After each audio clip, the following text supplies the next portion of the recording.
Hi, my name is Katie. And I'm Juliet. And we're child life student assistants here at the Mind Institute at UC Davis.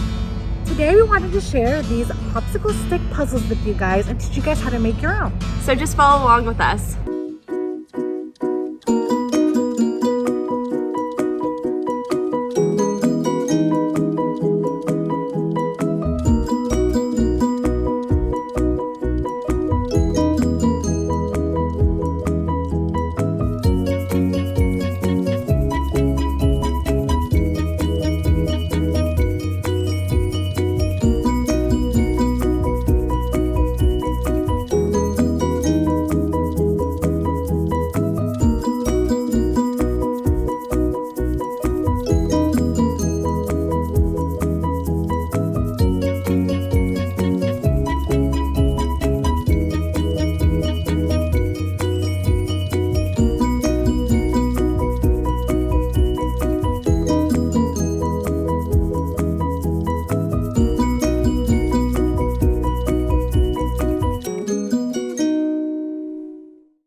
Well, we hope the steps are easy to follow along with. And remember to get creative. You can make a puzzle out of anything.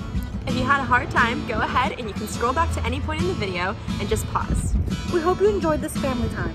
We'll hope to see you back here at the Mind. See you soon.